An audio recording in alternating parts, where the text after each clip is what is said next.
about, that actually got me to thinking about the human brain and the prefrontal cortex. All right. That and the fact that I'm listed as brain. Yeah, Dr. Brain. Dr. Brain. Well, I am a doctor. That's a compliment.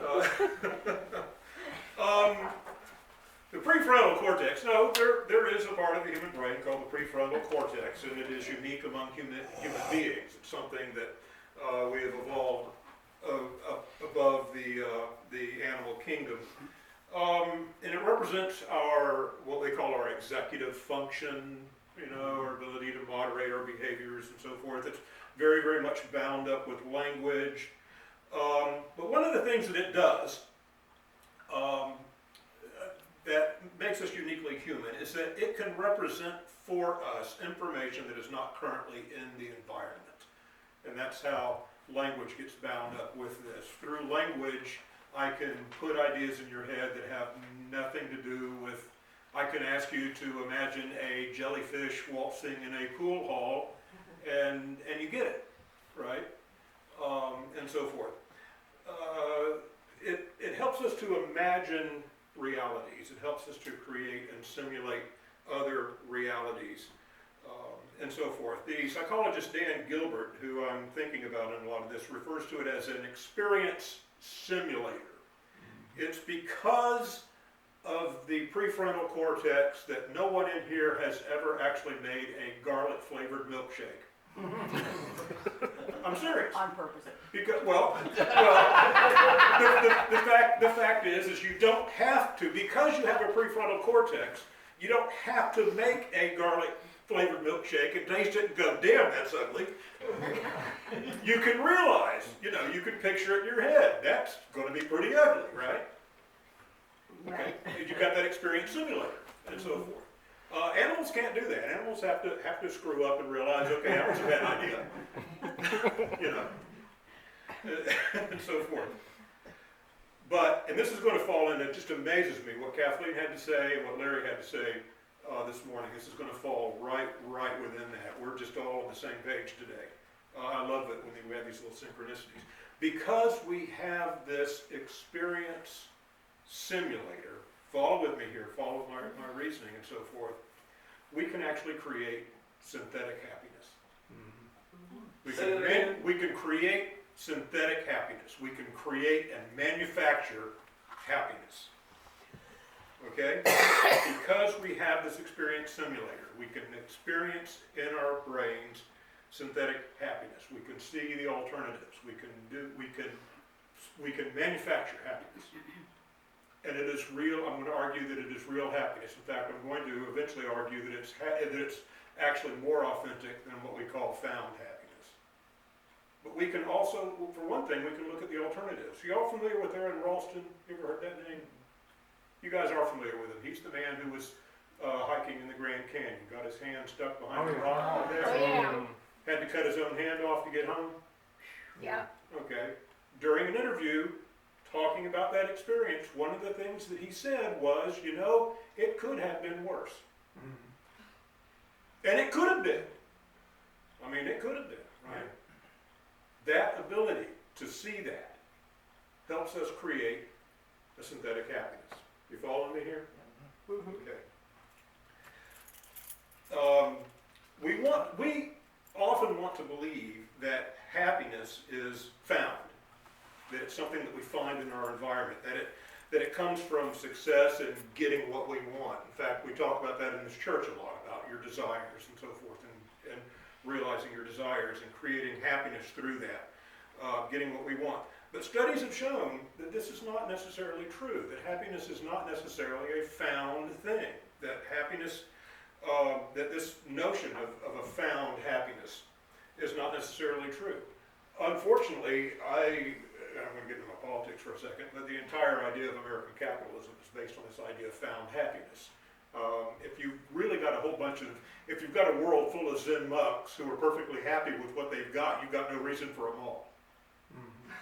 Right? I mean, you just don't. Okay. And so forth. But Dan Gilbert, in one of his TED Talks, starts off by asking this question. take a moment to think about it. Would you rather, A, win the lottery, or B, lose the use of both of your legs? A. Yeah, I'll take it. Okay, well, here's the interesting thing. We automatically assume that that one's going to make us happy, and the other one is not going to make us happy, or it's going to hurt our happiness. But the fact is that a year after these life-changing events, both large success ones like winning the lottery, and large setbacks like becoming paraplegic, a year after these events, you can measure people psychologically, objective measures of happiness, and they come out the same. They come out the same. Okay? Now that's interesting. That doesn't mean let's all go out and become paraplegics and be happy. But the fact is they do come out the same. In fact, and this is just a kind of an aside, because we do have this experience simulator in our brains, because we do have this experience simulator, we often suffer from what we call an impact bias. And there is a very real impact bias in human psychology. And that's simply this notion that we often believe that the events in our lives are more impactful than they are. You know, those events that we're suffering right now,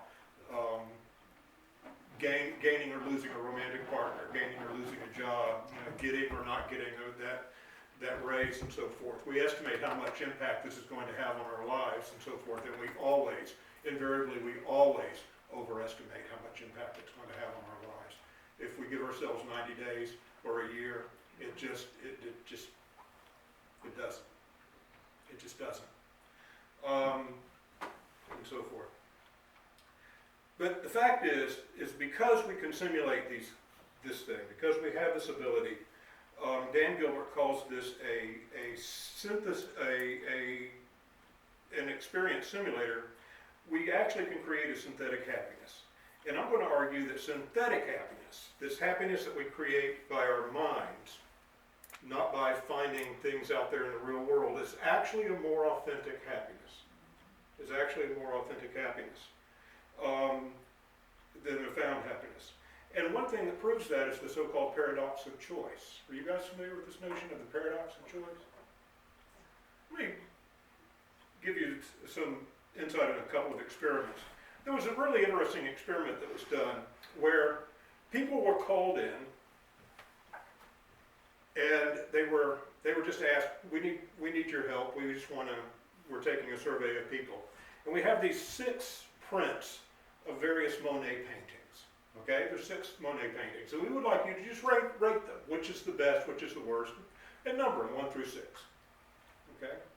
Now, after people do that, they say, okay, I'll tell you what, just as a thank you for having done this survey for us, we've got some extra copies of some of these Monet prints. In fact, we happen to have a couple of extra copies of the one that you numbered number 3 and the one that you numbered number 4. So we'll give you one of those. Would you like one of those as a gift? And invariably, of course, people take number 3. Okay?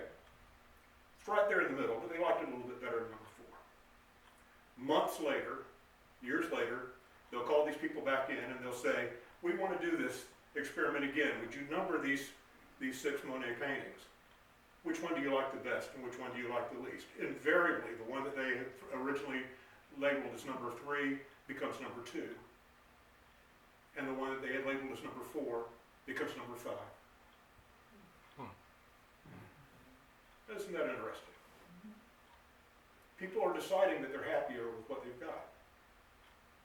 Do you see that? Yes. People are just they're deciding to be happy with what they've got. And they're not telling themselves to do this. They're not consciously going, okay, well, this is the only one I've got, so I've got to be happy about it. They're actually happier with it. They're actually happier with what they've got. We mistakenly think, especially in our society, that the more choice we have, and I'm not arguing we sometimes mistakenly think that happiness is going to be bound up with our ability to gain. We sometimes think that happiness is going to be bound up with our ability to make choices, to have choices in life, and so forth. And experiment after experiment has shown that often we become happier when we have fewer choices. Yeah, Oh, yeah. absolutely. We do. There was a really interesting experiment done in Harvard where they invited a group of students to a photography class. And you can take this photography class, and they go around and they take these photographs, and they get contact sheets of the photographs they've taken, and they get to pick two of them out. You pick out the two that you really like, and we'll make prints of those. Okay, and so they do, and they pick out their two favorite photographs that they've made. They make a print of those two, and then they tell one group, we've got to send one of those photographs off to the main office, for our record. So you can keep one photograph, and we'll send the other one off. But you've got to decide right now, and we'll send the other one off. Okay? They tell another group, okay, of those two photographs, we do need to send one off to the main office, and so forth. But we're not going to do that for about a week. So you go ahead and pick the one you want. We'll send the other one next week. We're going to send the other one off to the main office. But during this week, if you change your mind, just come back and we'll switch it around, right? And then they ask people months later if they're really happy with their choices. And the ones who were not allowed to take the time to think about it are invariably happier with their choice than the ones who had a week to think about it. Because what happens is in that experience simulator, this is where that experience simulator can make us unhappy. That experience simulator starts worrying about whether or not we made the right decision. Right? And so forth. And so the fact is that you can be happy.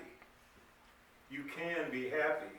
And it's not from having choices. It's really not from having material things. It's really from what Linda was getting at, storing up those treasures in heaven. It really is like what Larry was telling us this morning. It's deciding to be happy. That's why so many people in prison are happy. Well, They don't have to worry about it. Well, I'm not sure prisoners are happy, Larry. But the fact is that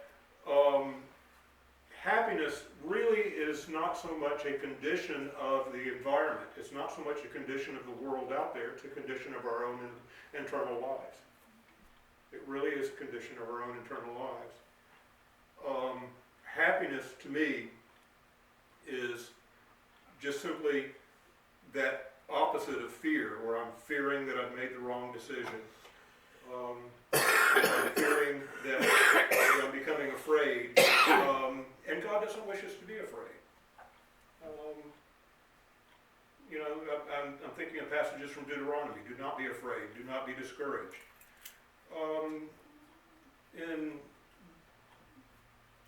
In the Gospel of John, Christ says that I've come to give you life, and I've come to give you life abundantly. And that's what that abundance is. It's that abundance of mind. It's that abundance of spirit. It's not the things of this world at all. It's that attitude or that joy that I have in myself. Okay? Thank you. Excellent.